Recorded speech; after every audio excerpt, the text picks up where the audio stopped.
Hello everyone, welcome back. हम MPPSC की मुख्य परीक्षा के पाठ्यक्रम के बारे में डिस्कस कर रहे हैं, यानी एमपीपीएससी मेंस का जो सिलेबस है उसको डिस्कस कर रहे हैं।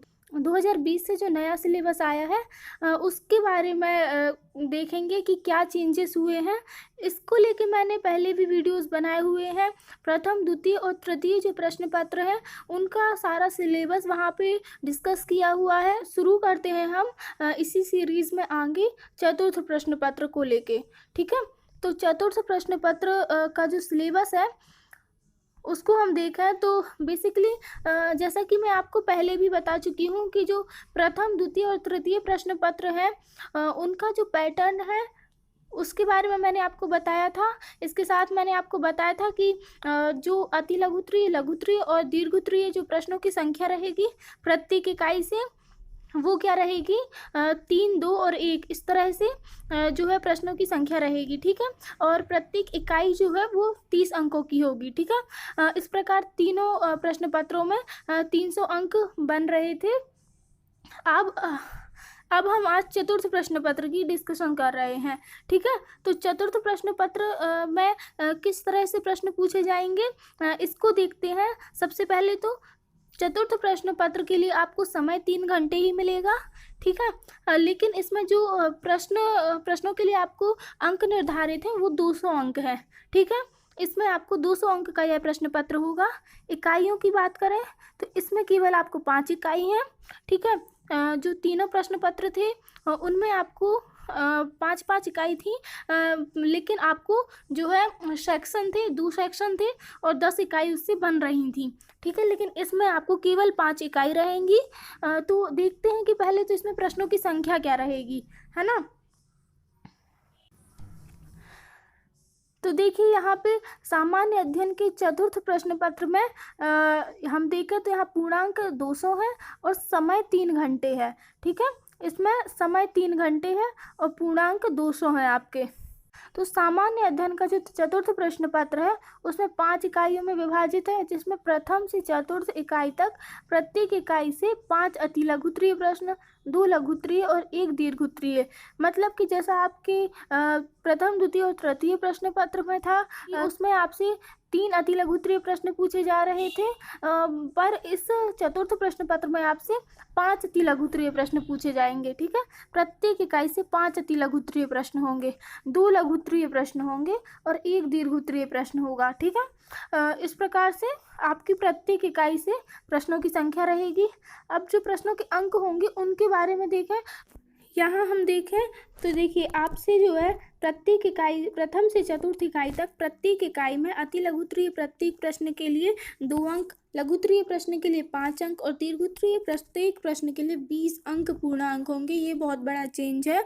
मतलब आपको जो अति लघुत्तरीय प्रश्न 5 पूछे जाएंगे प्रत्येक इकाई से, वो 2 अंक के होंगे। ठीक है, तो वहाँ से आपके 10 नंबर हो जाएंगे और यहाँ से लघुत्तरीय प्रश्न जो होंगे वो 5 अंक के होंगे, जो कि पहले भी वैसा ही है।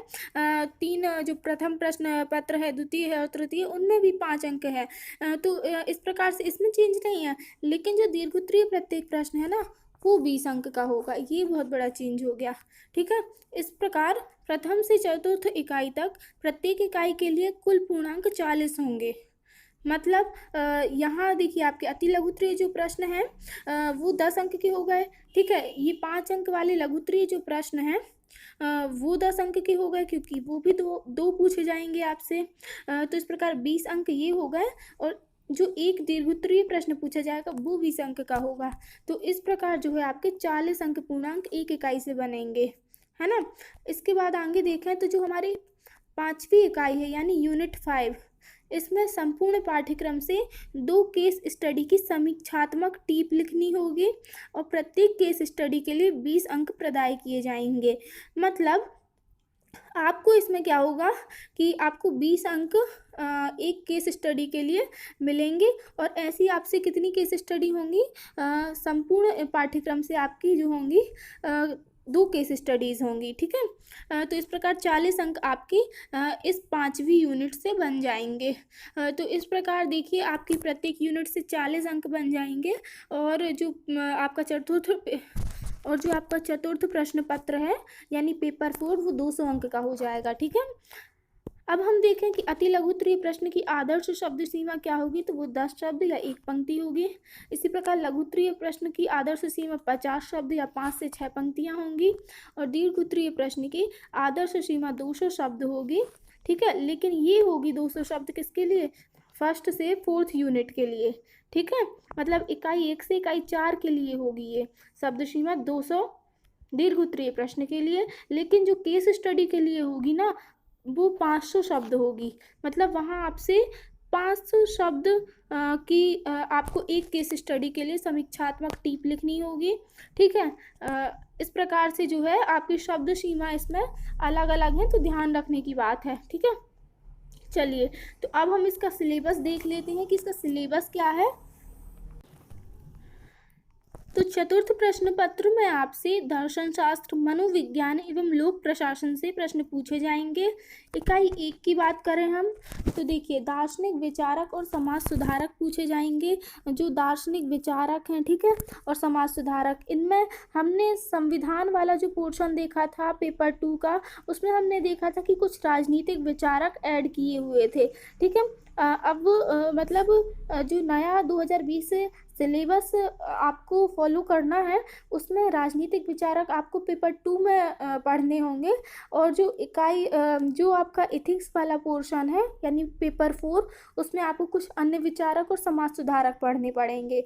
तो कौन कौन से पढ़ने पड़ेंगे, देखिए सुकरात, प्लेटो, अरस्तु, महावीर, बुद्ध, आचार्य शंकर, चारवाक, गुरु नानक, कबीर, तुलसीदास, रविंद्रनाथ टैगोर, राजा राम मोहन राय, सावित्रीबाई फुले, स्वामी दयानंद सरस्वती, स्वामी विवेकानंद, ठीक है, महर्षि अरविंद एवं सर्वपल्ली राधाकृष्णन। इन सभी समाज सुधारक के आपको विचारों के बारे में पढ़ना पड़ेगा। इनसे आपसे पूरी एक यूनिट बनी हुई है, इनसे आपसे 40 अंक के प्रश्न पूछे जाएंगे। ठीक है, ये एक यूनिट आपकी इस चतुर्थ प्रश्न पत्र यानी पेपर 4 में 40 अंक की है। ठीक है, तो 40 अंक के प्रश्न पूछे जाएंगे। और जो दीर्घोत्तरीय प्रश्न रहेगा वो ध्यान रखने की बात है, वो 20 अंक का होगा। तो आपको बहुत अच्छे से प्रिपरेशन करनी पड़ेगी। ठीक है, अब इकाई 2 की ओर आगे बढ़ें तो इकाई 2 में आपसे मनोवृत्ति को लेके और सांवेगिक बुद्धि के संदर्भ में प्रश्न पूछे जाएंगे। तो देखते हैं हम टॉपिक्स क्या होंगे। तो मनोवृत्ति में आपसे देखिए विषय वस्तु, तत्व एवं प्रकार पूछे जाएंगे। क्या विषय वस्तु है, ठीक है, मनोवृत्ति का निर्माण, मनोवृत्ति परिवर्तन क्या है, प्रबोधक संप्रेषण, ठीक है, पूर्वाग्रह तथा विभेद क्या है, और भारतीय संदर्भ में रूढ़िवादिता। ठीक है, इससे प्रश्न होंगे। इसके बाद अभिक्षमता एवं लोक सेवा हेतु आधारभूत योग्यताएं, सत्यनिष्ठा, निष्पक्षता एवं असमर्थकवादी वस्तुनिष्ठता, लोक सेवा के प्रति समर्पण, समानुभूति, सहिष्णुता एवं कमजोर वर्गों के प्रति संवेदना या करुणा। ठीक है, इससे प्रश्न होंगे। और सांवेगिक बुद्धि की अवधारणा और प्रशासन शासन में इसकी उपयोगिता क्या है, इसके अनुप्रयोग क्या है, ठीक है, इसको लेके प्रश्न होंगे। इसके बाद कुछ व्यक्तिगत भिन्नताएं, ये वाला टॉपिक भी रहेगा। इस प्रकार से आपके 40 अंक जो हैं इकाई 2 से बन जाएंगे। अब इकाई 3 की बात करें हम तो मानवीय आवश्यकताएं एवं अभिप्रेरणा से लेके प्रश्न पूछे जाएंगे। ठीक है, बेसिकली आपको जो है ये शब्द जो है थोड़े सुनने में टफ लग रहे होंगे, ठीक है, लेकिन आप जब इस टॉपिक को पढ़ेंगे तो आपको फिर धीरे धीरे चीज़ें समझ आ जाएंगी। तो घबराने की कोई बात नहीं है। ये सारे टॉपिक्स जब आप पढ़ेंगे ना तो आपको सारे टॉपिक्स अच्छे से समझ आ जाएंगे। तो अभी शब्दों को लेके आपको परेशान होने की ज़रूरत नहीं है। ठीक है, तो इकाई 3 की ओर आगे बढ़ें तो मानवीय आवश्यकताएं और अभिप्रेरणा से प्रश्न पूछे जाएंगे। यदि इसमें हम टॉपिक्स देखें तो लोक प्रशासन में नैतिक सद्गुण एवं मूल्य, ठीक है, प्रशासन में नैतिक तत्व यानी सत्यनिष्ठा, उत्तरदायित्व एवं पारदर्शिता, नैतिक तर्क एवं नैतिक दुविधा तथा नैतिक मार्गदर्शन के रूप में अंतरात्मा, लोक सेवकों हेतु आचरण संहिता, ठीक है, और शासन में उच्च मूल्यों का पालन। इससे प्रश्न पूछे जाएंगे। इकाई 3 के अंतर्गत इकाई 4 जो है आपकी पूरी भ्रष्टाचार वाला जो टॉपिक हो गया, यानी जो आपका करप्शन वाला टॉपिक हो गया, उसको डेडिकेटेड हो गई। ठीक है, भ्रष्टाचार वाला जो टॉपिक है यानी करप्शन वाला, उसको डेडिकेटेड है पूरी इकाई 4 यानी यूनिट 4। इसमें भ्रष्टाचार से लेके आपको क्वेश्चन पूछे जाएंगे। ठीक है, तो क्या क्या टॉपिक्स रहेंगे, तो भ्रष्टाचार के प्रकार एवं कारण, भ्रष्टाचार का प्रभाव क्या है, भ्रष्टाचार को अल्पतम करने के क्या उपाय हैं। ठीक है, और समाज, सूचना तंत्र, परिवार एवं विशल ब्लोअर, ये विशल ब्लोअर की क्या भूमिका है। ठीक है, विशल ब्लोअर की भूमिका इम्पोर्टेंट है, आप जब पढ़ेंगे तो आपको समझ आएंगी धीरे धीरे चीज़ें।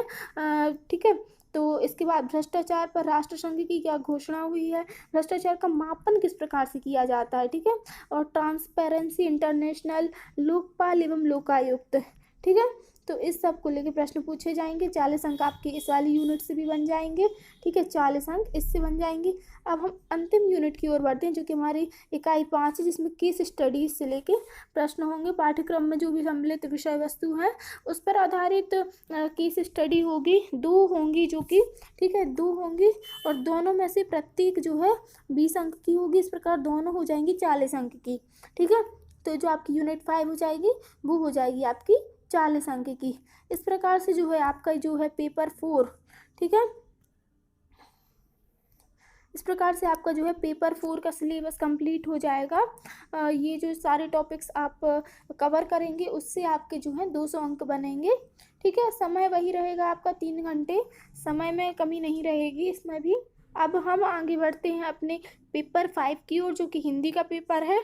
ठीक है, तो जो हमारा पंचम प्रश्न पत्र है यानी हिंदी का, इसके जो पूर्णांक होंगे यह जो होंगे 200 अंक का होगा। ठीक है, इसके जो पूर्णांक होंगे वो 200 होंगे, और जो इसका समय है वो 3 घंटे होगा। ठीक है, इसमें भी आपको 3 घंटे का समय मिलेगा, लेकिन जो अंक रहेंगे वो 200 होंगे। ठीक है, तो जो पंचम प्रश्न पत्र है वो सामान्य हिंदी एवं व्याकरण का होगा। इसमें आपसे सामान्य हिंदी और व्याकरण को लेकर प्रश्न पूछे जाएंगे। और पंचम यानी पेपर 5 और पेपर 6 दोनों ही हिंदी में होंगे ऑब्वियसली, मतलब सारे जो इंग्लिश मीडियम के स्टूडेंट्स रहेंगे उनको भी पेपर 5 और पेपर 6 जो है हिंदी में ही लिखने पड़ेंगे। ठीक है, तो जो है प्रथम प्रश्न में लघुत्तरीय प्रश्न 25 होंगे। ठीक है, इसका पैटर्न थोड़ा सा चेंज है, इसमें लघुत्तरीय 25 प्रश्न होंगे, जो कि संपूर्ण पाठ्यक्रम, जो कि मैं अभी आगे आपको बताऊंगी कि क्या पाठ्यक्रम है हिंदी का, उसको लेके होंगे। और प्रत्येक जो प्रश्न है वो 3 अंक का होगा। इस प्रकार आप देख सकते हैं 25 प्रश्न होंगे तो 75 अंक का हो जाएगा। ठीक है, 75 अंक का बन जाएगा। इसके बाद जो द्वितीय प्रश्न होगा वो अलंकारों से संबंधित होगा। ठीक है, इसमें आपसे 2 प्रश्न पूछे जाएंगे और प्रत्येक प्रश्न 5 अंकों का होगा, तो 10 जो है अंक आपके यहाँ से बन जाएंगे। और उसके बाद तृतीय प्रश्न में आपसे 2 उप प्रश्न होंगे, यानी बेसिकली जो थर्ड जो आपका क्वेश्चन होगा उसमें भी आपसे 2 अलग क्वेश्चंस पूछे जाएंगे, जिसमें आपसे वाक्यों का हिंदी से अंग्रेजी अनुवाद होगा जो कि 20 अंकों का होगा, और अंग्रेजी से हिंदी में अनुवाद होगा जो कि 15 अंकों का होगा। ठीक है, तो इसमें आपको मतलब हिंदी से अंग्रेजी का अनुवाद करना पड़ेगा और अंग्रेजी से हिंदी का। ठीक है, तो इससे आपके जो है थर्ड क्वेश्चन में 2 सब सेक्शन हो गए हैं। ठीक है, इस प्रकार अनुवाद हेतु कुल अंक 35 होंगे। ठीक है, मतलब 20 यहाँ से बन जाएंगे आपके, 15 अंग्रेजी से हिंदी में, तो इस प्रकार से 35 अंक यहाँ से बन जाएंगे। और जो चतुर्थ प्रश्न होगा यानी क्वेश्चन 4, उसमें आपसे हिंदी व्याकरण से संबंधित होगा, जिसमें आपसे संधि, समाज, विराम चिन्ह इत्यादि से प्रश्न पूछे जाएंगे, और ये 20 अंक के होंगे। ठीक है, अब हम जो देखें 5वां प्रश्न, वो ना प्रारंभिक व्याकरण एवं शब्दावलियों से संबंधित होगा। इसके कुल अंक जो होंगे वो 20 होंगे। ठीक है, और जो छठा प्रश्न होगा वो अपठित गद्यांश से संबंधित होगा, इसमें कुल अंक 20 ही होंगे। 7वां प्रश्न पल्लवन तथा भाव पल्लवन से संबंधित होगा, इसमें जो आपके अंक होंगे वो 10 होंगे। इसी प्रकार आगे देखें तो 8वां प्रश्न रहेगा गद्यांश के संक्षेपण से संबंधित होगा, और इसमें कुल 10 अंक होंगे। देखिए, तो इसमें देखिए आगे पढ़ें तो हम प्रश्नों की संख्या आवश्यकता अनुसार कम या अधिक की जा सकती है। आवश्यकता अनुसार किसी प्रश्न में उप प्रश्न भी हो सकते हैं। इस प्रकार आपके जो है प्रश्न बन जाएंगे। हिंदी का जो पोर्शन है यानी पेपर 5 का, उसमें जो है पैटर्न जो है वो थोड़ा सा चेंज है। तो आपको इसको ध्यान रखना होगा कि किस प्रकार का पंचम प्रश्न पत्र का पैटर्न है, पंचम प्रश्न पत्र का क्या सिलेबस है, उसको अब हम आगे देखते हैं। तो देखिए ये जो आपका पेपर 5 है यानी पंचम प्रश्न पत्र, जो कि सामान्य हिंदी एवं व्याकरण से संबंधित है, इसमें जैसा कि मैंने आपको बता दिया 200 अंक का होगा। हम सिलेबस अब जल्दी डिस्कस करते हैं, क्योंकि मैंने आपको जो कैसे प्रश्न पूछे जाएंगे ये बता दिया है। तो जो देखिए लघु उत्तरीय प्रश्न है निर्धारित संपूर्ण पाठ्यक्रम के अंतर्गत ही पूछे जाएंगे, ठीक है। उसके बाद अलंकार जो है शब्दालंकार, अनुप्रास, यमक, श्लेष, अर्थालंकार, उपमा, रूपक, उत्प्रेक्षा, ये सारे पूछे जाएंगे, ठीक है। अनुवाद वाक्यों का होगा हिंदी से अंग्रेजी एवं अंग्रेजी से हिंदी, जैसा कि मैंने बता दिया है आपको, ठीक है। ये 20 + 15 35 का हो जाएगा। उसके बाद जो 4th जो होगा क्वेश्चन आपका, वो संधि एवं समास से होगा, विराम चिन्ह से होगा, ठीक है। 20 आपके अंक यहाँ से निर्धारित होंगे। इसके बाद जो 5th क्वेश्चन होगा वो प्रारंभिक परीक्षा एवं शब्दावलियों से होगा, ठीक है। सॉरी, प्रारंभिक व्याकरण एवं शब्दावलियों से होगा। प्रत्येक के लिए आपके 2 अंक निर्धारित होंगे। इसमें कुछ पॉइंट्स दिए हुए हैं, ये सारे आपको कवर करने होंगे, जिसमें आपको देखिए प्रशासनिक पारिभाषिक शब्दावली क्या है, ठीक है। प्रशासनिक पारिभाषिक शब्दावलियाँ आती हैं, तो इनको लेके प्रश्न होंगे। मुहावरे एवं कहावतें, विलोम शब्द, अनेक शब्दों के लिए एक शब्द, तत्सम एवं तद्भव, पर्यायवाची, मानक शब्दावली, ठीक है। इनको लेके प्रश्न होंगे। आगे देखें तो अपठित गद्यांश, अपठित गद्यांश से आपके 20 अंक का प्रश्न बन जाएगा। और पल्लवन रेखांकित, इसके बाद पल्लवन रेखांकित अथवा दी गई पंक्तियों का भाव पल्लवन, जो कि 10 अंक का होगा, ठीक है। उसके बाद संक्षेपण देखें तो गद्यांश का 1/3 शब्दों में संक्षेपण होगा, जो कि 10 अंक का होगा आपका, ठीक है। इस प्रकार जो कुल अंक बन जाएंगे वो 200 बन जाएंगे आपके पेपर 5 से, ठीक है। इस प्रकार जो है हमारा हिंदी का सिलेबस यहाँ कवर हो जाता है। और जो हम अंतिम प्रश्न पत्र की बात करें यानी हमारा जो पेपर 6 है उसकी बात करें, तो देखिए इसमें आपसे जो है निबंध पूछे जाएंगे और प्रारूप लेखन होगा। इससे जो आपके कुल अंक बनेंगे वो अंक 100 बनेंगे, ठीक है, 100 अंक बनेंगे। अब देखें जो प्रथम निबंध है वो आपका लगभग 1000 शब्दों में आपको देना होगा, ठीक है। अब इसमें क्या हुआ है कि इसमें आपको कुछ पर्टिकुलर टॉपिक्स दे दिए हैं कि इन क्षेत्रों से निबंध पूछा जा सकता है। बेसिकली आपको निबंध है ऐसे है तो वो तो आपको प्रिपेयर हर फील्ड से करना ही पड़ेगा। बेसिकली उन्होंने क्या किया है कि ये सारे बहुत सारे टॉपिक्स लिख दिए हैं, तो आपको ये सारे टॉपिक्स एक बार आप चेक कर सकते हैं और इन सभी को अच्छे से प्रिपेयर कर सकते हैं, ठीक है। इसमें सभी टॉपिक्स को कवर किया गया है। देखिए जैसे वाहन एवं आंतरिक सुरक्षा के मुद्दे देखें हम, ई-कॉमर्स, ई-मार्केटिंग, ठीक है, और मादक पदार्थों का सेवन एवं दुष्प्रभाव, इसी प्रकार देखिए धर्म, अध्यात्म, शिक्षा एवं गुणवत्ता। तो बेसिकली बहुत सारे टॉपिक्स हैं, आप देख सकते हैं इसको। इसके बाद हम देखें द्वितीय निबंध, द्वितीय निबंध में क्या होगा, ये आपका जो होगा 500 शब्दों का होगा, ठीक है। इसके लिए आपको 25 अंक मिलेंगे। प्रथम निबंध की बात करें तो उसके लिए आपको 50 अंक निर्धारित होंगे। इसके बाद द्वितीय निबंध में समसामयिक समस्याएं एवं निदान से लेके कोई टॉपिक आपको दे दिया जाएगा, उस पर आपको निबंध लिखना पड़ेगा, जिसमें आपको 500 शब्दों के अंतर्गत, मतलब 500 शब्दों में इस निबंध को लिखना पड़ेगा, इस ऐसे को लिखना पड़ेगा हिंदी में, ठीक है। और अंक आपको 25 रहेंगे। इसके बाद जो है प्रारूप लेखन होगा। तो देखिए जो तृतीय आपका रहेगा वो प्रारूप लेखन रहेगा। थर्ड पॉइंट, इसमें आपको 2 प्रारूप लेखन करने होंगे, जो कि आपके 250 शब्दों में यानी 250 शब्दों में होंगे, कोई 2 आपको लिखने होंगे। इनसे जो आपके अंक निर्धारित होंगे 25 अंक होंगे, ठीक है। 25 अंक का रहेगा ये, 100 मार्क्स का 100 अंक का यह जो है पेपर 6 रहेगा, ठीक है। इस प्रकार जो है आपका जो है MPPSC का मैंने आपको चतुर्थ, पंचम एवं जो षष्ठम प्रश्न पत्र है यानी पेपर 4, 5 एवं 6 उसका सिलेबस बता दिया है, ठीक है। जो आपका हिंदी का जो है पेपर 5 उसमें बहुत सारी पैटर्न जो है उसमें थोड़ा सा चेंज है, तो उसको आपको अच्छे से ध्यान देना होगा। साथ में इसमें जो ये वाला टॉपिक है आपका हिंदी से अंग्रेजी में अनुवाद करना पड़ेगा, अंग्रेजी से हिंदी में अनुवाद करना पड़ेगा, इसको भी आपको अच्छे से प्रिपेयर करना पड़ेगा। इसके साथ ही जो पेपर 5 और 6 है ना, थोड़ा सा इंग्लिश मीडियम वाले जो स्टूडेंट्स हैं उनको थोड़ा आपको ध्यान रखना होगा। सारे प्रश्न पत्रों का डिस्कशन हमने कर लिया है। ठीक है, आज की वीडियो को हम यहीं पर एंड करते हैं। और यदि आप MPPSC की प्रिपरेशन कर रहे हैं या PCS की प्रिपरेशन कर रहे हैं तो हमारे चैनल को ज़रूर सब्सक्राइब कर लीजिएगा। ठीक है, थैंक यू सो मच।